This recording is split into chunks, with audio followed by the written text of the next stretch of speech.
أموالكم ولا أولادكم يوم القيامة সেই দিন তোমার মাল তোমার কোনো উপকারে আসবে না, তোমার আওলাদ তোমার কোনো উপকারে আসবে না।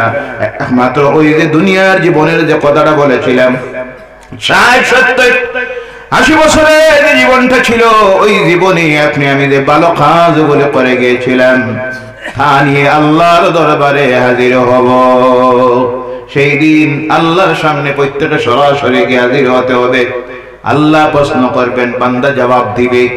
রেকর্ড আল্লাহ বাইর করবেন, ফেরেশতারা রেকর্ড বাইর করো। রেকর্ড বাইর করতে গিয়ে বান্দা যাতে দেরি না হয়, আল্লাহ রেকর্ডটা তার গলার মধ্যে ঝুলাইয়া দিবেন। বলো সুবহানাল্লাহ।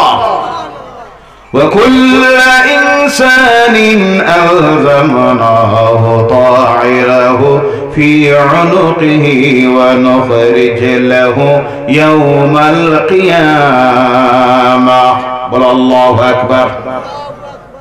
আল্লাহর বান্দা যখন বাইর হবে কবর থেকে, প্রত্যেকের গলার মধ্যে আল্লাহ রাব্বুল আলামিন একটা কিতাব ঝুলাইয়া দিবেন। আর এই কিতাবের মধ্যে তাদের দুনিয়ার জীবনের সমস্ত কিছু রেকর্ড হবে। আল্লাহ তখন বলবেন, ইকরা কিতাবাক কাফা বিনাফসিকাল ইয়াওমা আলাইকা হাসিবা। বলো আল্লাহু আকবার। পড়ো পড়ো, তুমি তোমার নিজে পড়ো, তোমার জবানবন্দিতে তোমার ফয়সালা হবে। তখন জবানবন্দি দিতে গিয়ে বান্দা অবাক হয়ে যাবে। বাস্তব যা বলছি না বানাইন গল্প? জি, কোরআন থেকে। কোনটা থেকে? কোন সন্দেহ আছে? যালিকাল কিতাব লা রাইবা ফীহি, এই কিতাব সেই কিতাব যার মধ্যে কোনো সন্দেহ, কোরআনের যা কথা বলছি কোনো সন্দেহ আছে? আমি গল্প জানি না, গজলও জানি না, নাচ দেওয়াও জানি না যে আমি দৌড় দিয়ে যাইতাম আপনার দড়ি আমি ফিরে বইটা। জি, এলাও আছে না নাই? জি, আরে কোরআন থেকে বলতেছি, আল্লাহর কালাম, যাতে কোনো সন্দেহ নাই। সামান্য সন্দেহ করলে ঈমান থাকবে না। কি থাকবে না ভাইরা আমার?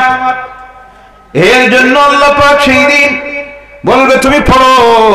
যখন পড়তে যাবে দেখবে, হারে আমার জীবনের এমন একটা কথা, এমন একটা কাজ বাকি নাই যা করেছিলাম। مثقال ذرة خيرا يرى ومن يعمل مثقال ذرة شرا يرى।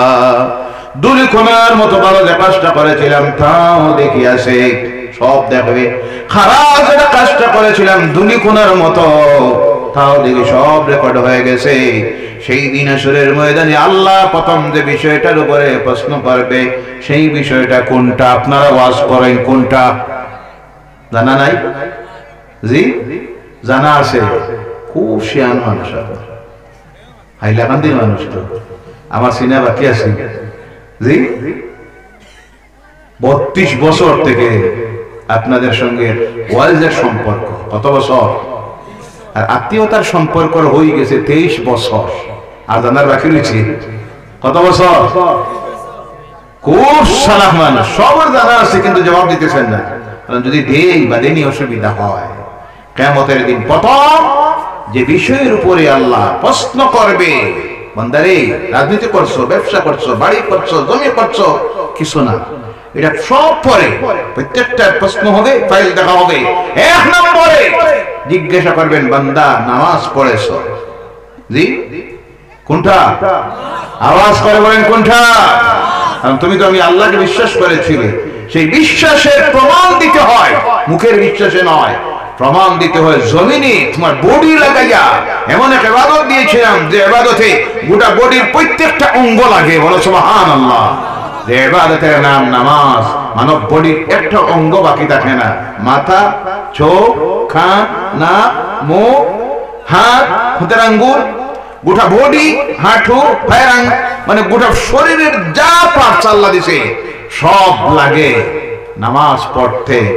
আল্লাহর ইচ্ছা হলো তোমার এই বডিটা, মানুষ তুমি আশরাফুল মাখলুক সৃষ্টির সেরা, তোমার মানুষ বানাইছি, গোটা বডিটা সারেন্ডার হয়ে আমি আল্লাহর সামনে পড়ে যাবো। সুবহানাল্লাহ। তাহলে প্রমাণিত হবে তুমি সত্য আমি আল্লাহকে বিশ্বাস করেছো। এর জন্য আমার ভাইয়েরা আমরা সব করি, সব মানি। রোজা আজকে মানুষ ছাড়ে না, রোজা রাখে, হজ করে নেই, হজ ফরজ হইলে সম্পত্তি না থাকলে কম উমরাও গিয়ে করে, যাকাতও দিয়ে দেয়, হিসাব করে হোক না হোক একটা কিছু দান পায়রা তো করে। যেটা প্রথম প্রশ্ন হবে সেটা করতে সবচেয়ে বেশি কষ্ট হয়, তার কারণ হলো এই কাজে সবচেয়ে বেশি বাধা দেয় যে তার নাম, আওয়াজ করে বলেন তার নাম শয়তান। আমার নাম শয়তান হইছি, আমি যে লানত প্রাপ্ত হইছি ওর এক নম্বর কারণ হলো সৈয়দাকে অস্বীকার করার কারণে। কি অস্বীকার করার কারণে? সৈয়দাকে অস্বীকার কারণে। আমি যদি ওই অবস্থা আমার হইছে তাহলে তোমারও সেই অবস্থায় না বানাইয়া ছাড়তাম নাই। আমরা কি শয়তানের এই কথা মানতে রাজি আছি? শয়তানের কথা মানবো, তার অনুসরণ করব, অনুকরণ করব। শয়তান সৈয়দা দেয় নাই, আমরা দিব সৈয়দা। কথা ঠিক কিনা? রোজ 5 বার আল্লাহর কুদরতের কদমে সৈয়দা দেন, সৈয়দা দেন, মনে শান্তি পাবেন, পরিবারে শান্তি আসবে, শরীরে শান্তি আসে, রুজিতে বরকত হবে, দুনিয়ার জিন্দেগি হবে শান্তি, মৌত হবে ইজ্জতে, কবর হবে জান্নাতের টুকরা। বলো সুবহানাল্লাহ। আখিরাতে আল্লাহর আরশে আজিমের ছায়ার নিচে হবে জায়গা বিনা হিসাবে। যদি হারাম থেকে বেঁচে থাকতে পারেন, কোরআনের আদেশ মেনে চলতে পারেন, কোরআনের নিষেধ মেনে চলতে পারেন, 5টা ওয়াক্তের নামাজ ফরজ আদা করে নেবেন, জামাতে পড়বেন, রমজানের রোজাগুলি রাখবেন, বেশি না সংক্ষিপ্ত ভাবে বলছি। হজ ফরজ হইলে আদায় করবেন না, তো প্রশ্নই আসে না। যাকাত ফরজ হয় আদা করবেন নাই, যদি আল্লাহ দর্শন পথে আপনাকে এই প্রশ্ন করবে না।